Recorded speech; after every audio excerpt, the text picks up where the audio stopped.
행복한 교회 승리하는 성도 여러분, 하루의 성경 한 장 묵상 5분 메시지 30분 기도, 믿는 사람을 기도와 말씀으로 성숙하게 하는 함께하는 153 시간에 오신 것을 환영합니다. 오늘은 시즌2 57번째 시간 11월 11일 목요일 순서입니다. 사랑하는 성도 여러분, 어떻게 밤새 평안하셨습니까? 오늘도 예수 그리스도와 함께 열어가는 귀하고 좋고 감사한 하루가 되시기를 바랍니다. 어제 뉴스를 잠깐 보는데 이런 뉴스가 나왔더라고요. 이 페루의 그 한 가정에서 개인 줄 알고 키웠는데 야생 여우였다라는 겁니다. 이런 사연이 있었습니다. 이 가족이 지난 2월에 그 노점에서 한 15불 정도를 주고 강아지를 사서 키웠다라고 합니다. 이 강아지가 이 동네 개들과 잘 어울려 놀았고 또 개 사료도 잘 먹고 강아지처럼 짖었다라고 합니다.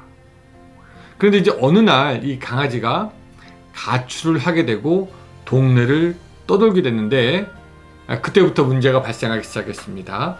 이 동네 닭과 거위들을 먹으면서 그 동네 사람들을 공포로 몰아 넣었다라고 합니다. 그래서 그거를 자꾸 봤더니 사실 그것이 개가 아니라 강아지 때부터 키우던 개가 아니라 야생 안데스 여우였다. 이런 얘기였습니다. 여러분, 우리 안에 있는 탐심도 좀 비슷하다라고 생각이 합니다. 조그맣고 별거 아닌 것처럼 보이지만 이게 어떤 일로 툭 튀어나가게 되면은 그 탐심은 나 자신을 비롯해서 다른 것까지 파괴하기 시작합니다. 나의 삶을 비교하게 만들고 피폐하게 만들고 다른 사람들과의 관계까지 파괴하고 더 나아가서는 우리가 잘 아는 것처럼 환경과 지구를 파괴하기도 하는 것이죠. 아무런 문제 없어 보이고 지금까지 특별히 그것 때문에 고생하지 않았다 하더라도, 아니 어떻게 보면 귀엽기까지 한 그 탐심의 여우가 혹시 여러분들 가운데 있지 않습니까? 이 여우가 더 크기 전에 붙잡아 놓고 더 힘이 생기기 전에 쫓아보내는 그런 지혜가 있었으면 좋겠습니다. 자, 오늘도 그런 지혜 우리가 주님께 충만하게 받기를 소원하면서 153 출발합니다.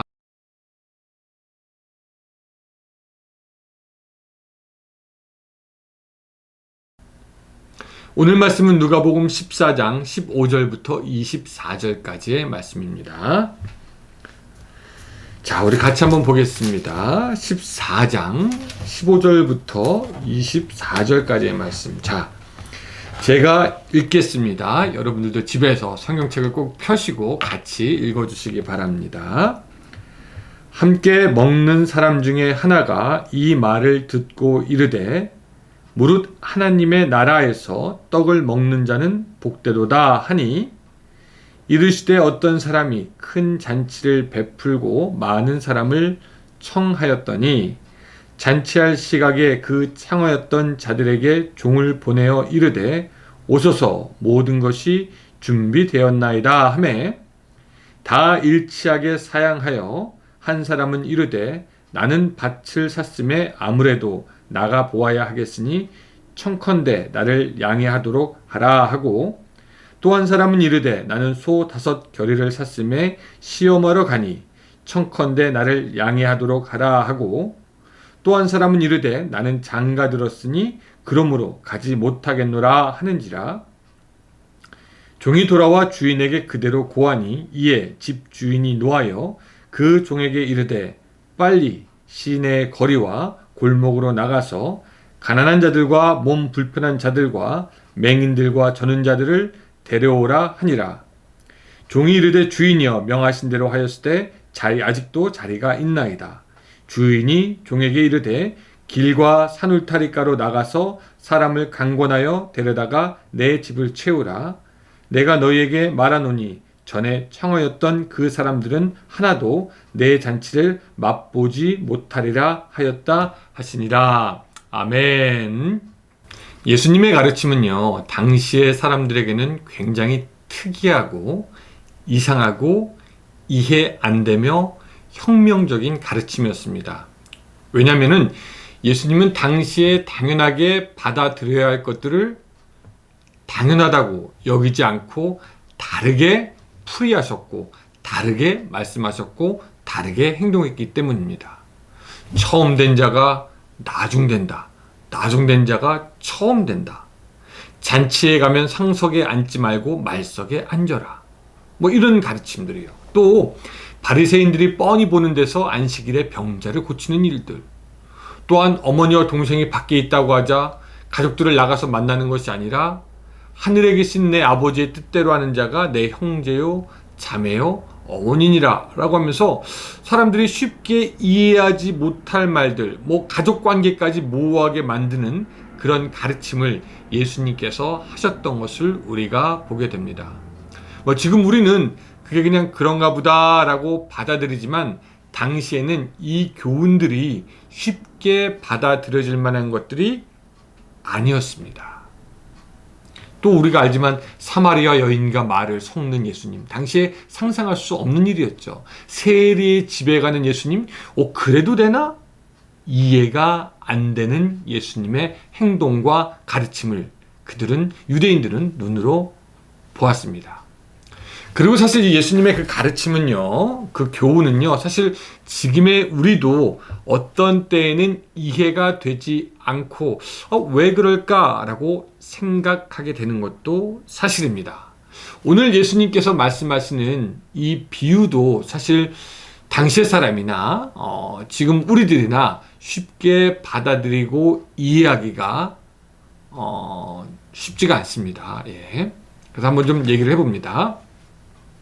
자, 예수님은요, 오늘 하나님의 나라에 대해서 잔치의 비유로 말씀하시는데, 예수님과 같이 먹던 사람이 하나님 나라에서 떡을 먹는 자는 복되도다 라고 얘기합니다. 그때 이제 예수님께서 이 하나님의 나라에 대해서 말씀하시는데, 오늘 본문처럼 이야기를 하는 거죠. 그 내용을 간단히 정리해 보면은 이런 겁니다. 자, 이제 어떤 사람이 큰 잔치를 하게 됐습니다. 그리고 많은 사람을 초청합니다. 근데 재밌는 것이 이 초청받은 사람들이 다 한결같이 그 자리에 갈 수 없다라고 그렇게 이야기를 하는 겁니다. 왜 그러냐? 어떤 사람은 밭을 샀으니까 그 밭이 어떤지 보러 가야 한다. 또 어떤 사람은 소를 샀으니까 한번 좀 시험해 봐야 한다. 또 어떤 사람은 결혼했으니까 자기는 갈 수가 없다. 이렇게 저마다의 사정을 이야기하죠. 근데 그 주인은 그 사람들에 대해서 이해하는 것이 아니라 화가 납니다. 그래서 그 종에게 뭐라고 말하냐면은, 야, 너희들은 시내와 거리를 다니면서 가난한 자와 몸 불편한 자, 맹인들, 저는 자를 데리고 와라. 그들을 다 데리고 왔는데도 자리가 남습니다. 그러니까 종이, 주인이 아직도 우리가 그 자리가 남습니다 라고 얘기하니까 주인이 뭐라고 말하냐면은, 나가서 사람들을 강권하여 자리를 채우라 라고 얘기하면서 마무리를 이렇게 합니다. 전에 청하였던 자들은 잔치에 들어오지 못할 거다. 잔치의 맛을 보지 못할 것이다. 그렇게 이야기하는 것을 우리가 봅니다. 내 잔치를 맛보지 못하리라 하였다. 이렇게 이야기하는 거죠. 자, 여기서 우리는 주인이 약간 이해가 안 갈 수도 있습니다. 뭐 잔치에 초청한 것은 고마운 거지만 뭐 이게 갈 수도 있고 못 갈 수도 있는 것이지 뭘 그렇게 예민하게 반응하나?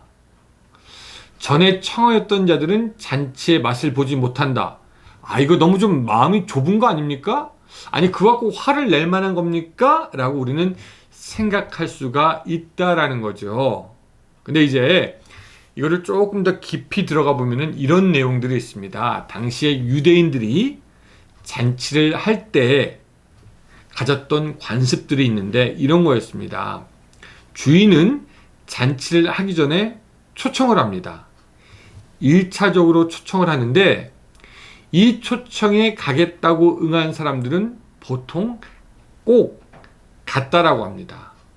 그리고 그 잔치에 오지 않을 경우에 대해서는 주인에 대해서 적대감을 표시하는 것으로 인식이 되었다라고 합니다.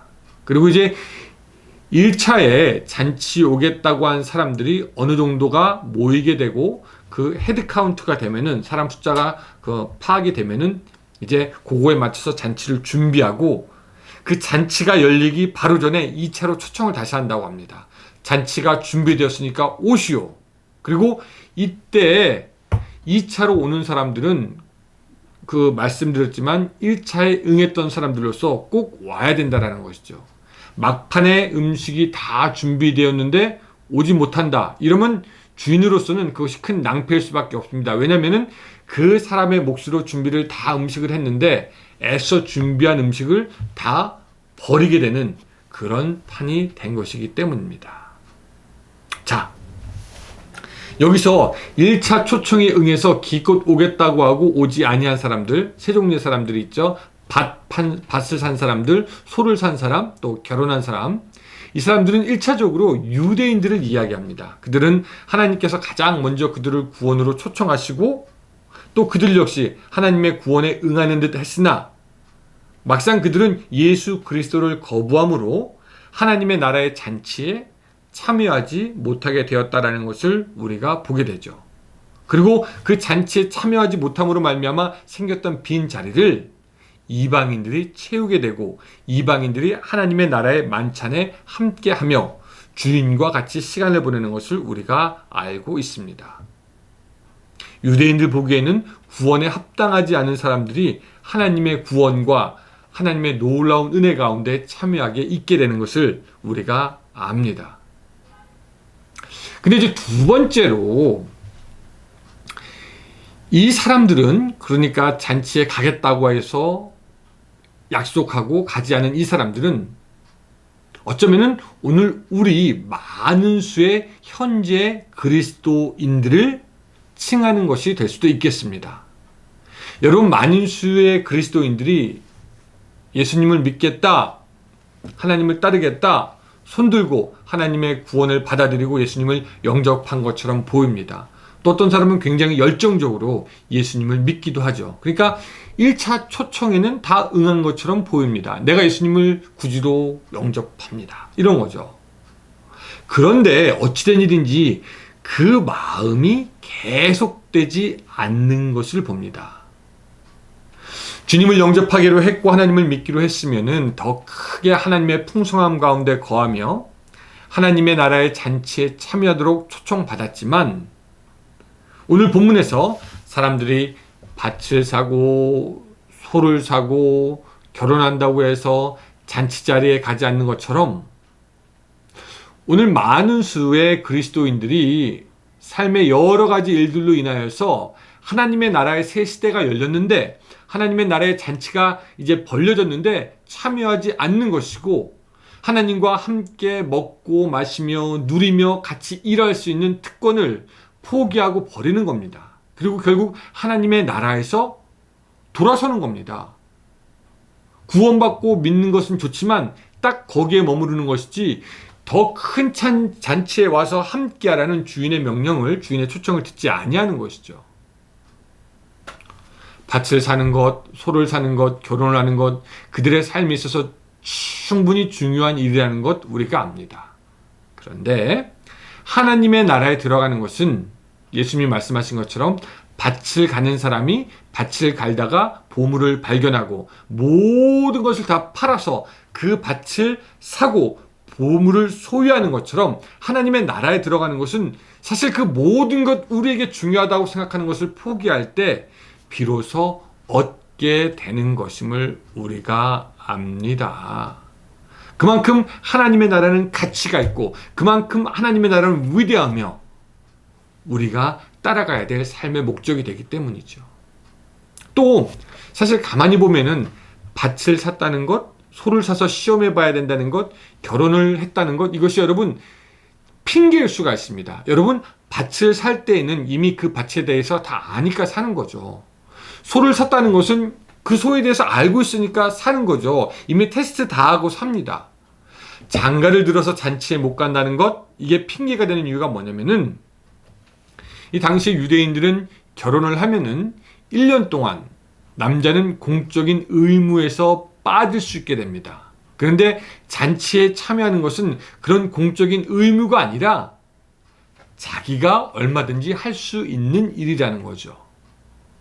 그러니까 사실은 자기의 일을 핑계로 하나님의 나라를 거부하고 있다라는 것을 우리가 알게 된다라는 것입니다. 자, 진짜 사정이 있었든 아니면 그것이 핑계든 당시의 사람들은 예수님의 가르침이 조금 이해가 안 될 수도 있어요. 뭐 중요한 일 있고 뭐 할 수 없지 뭐 꼭 잔치에 가야 되나. 그리고 우리도 마찬가지입니다. 하나님 당장 내 앞에 이런 일이 있는데 내가 이것을 해야 되는데 뭐 내가 무엇을 어떻게 해야 됩니까? 신앙적으로 내가 믿음이 있다고 해서 무엇을 해야 됩니까? 근데 예수님은 우리에게 말씀하고 있습니다. 그 모든 할 일보다 중요한 것이 하나님의 나라이고 우리가 거기에 가지 못할 여러 가지 핑계를 댈 수 없다라는 것입니다. 세상의 사람들은 자기의 일을 해야 한다고 생각하고요. 자기 손에 수고로 먹는다라고 생각을 합니다. 우리도 자신의 일을 하고 우리의 손이 수고하기는 하지만 우리가 우리를 먹인다라고 생각하지 않습니다. 우리는 하늘에 나는 새도 먹이시는 하나님이 우리를 먹이는 것이고 우리의 하나님이 모든 기쁨과 평강을 우리에게 주시며 인도하시기에 여기까지 하나님의 은혜로 이르렀다라고 생각합니다. 그래서 우리는 그 모든 일보다 사실은 하나님이 우리에게 허락하신 그 하나님의 나라에 참여함으로 우리가 받을 복이 더 중요하기에 하나님의 나라와 함께하고 싶어 하는 겁니다. 여러분, 하나님의 나라에 참여하는 자들에게 성경은 말씀하십니다. 하나님이 우리 가운데서 역사하시는 능력대로 우리의 온갖 구하는 것이나 생각하는 것보다 더 넘치도록 능히 하실 것이다 라고 우리에게 말씀을 주십니다. 그러니까 우리는 하나님의 나라에 들어가는 것이 우리에게 훨씬 더 많은 베네핏이 있는 것이고 수지 맞는 겁니다.